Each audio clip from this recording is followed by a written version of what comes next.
This is 2 Minutes with Around the Rings. I'm Ed Hula. Tension is high this weekend in Lausanne. The IOC is awaiting the results of the June 10 referendum on whether Sion, an hour east of IOC headquarters, should become a candidate for the 2026 Winter Games. Swiss IOC member Gianfranco Casper predicts a close vote, but he is worried that there is a credibility gap between the IOC and Swiss voters. He tells Around the Rings, quote, "They think the IOC gets too much money. I think the IOC does all it can, but no one believes them," Casper tells ATR.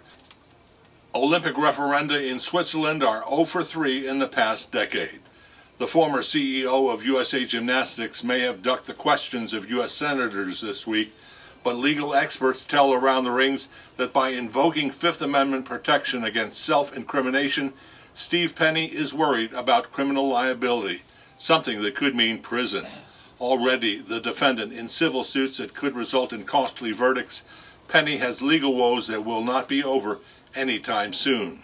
Of dozens of witnesses called to testify before Congress on the sex abuse saga, Penny is the only one who's refused to speak.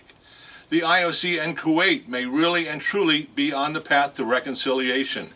NOC elections this month are said to be the next step on the road to ending the IOC suspension in place since 2015. The IOC and Kuwait officials have been working to rebuild the relationship after repeated bouts of government interference. The dispute an embarrassment for Sheikh Ahmad al-Sabah, IOC member in Kuwait and president of the Association of National Olympic Committees. He stayed out of the fray, which is linked to political and palace intrigue in Kuwait.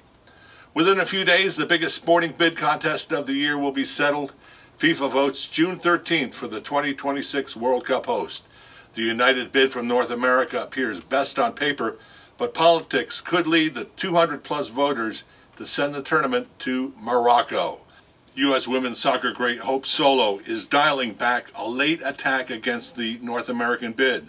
Solo says she doesn't object to the U.S. hosting the World Cup.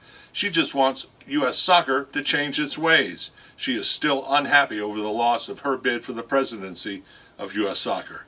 And besides FIFA politics, the football will soon be underway.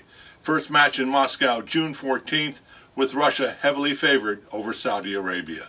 That's 2 Minutes. I'm Ed Hula. For a quarter century, your best source of news about the Olympics is AroundTheRings.com.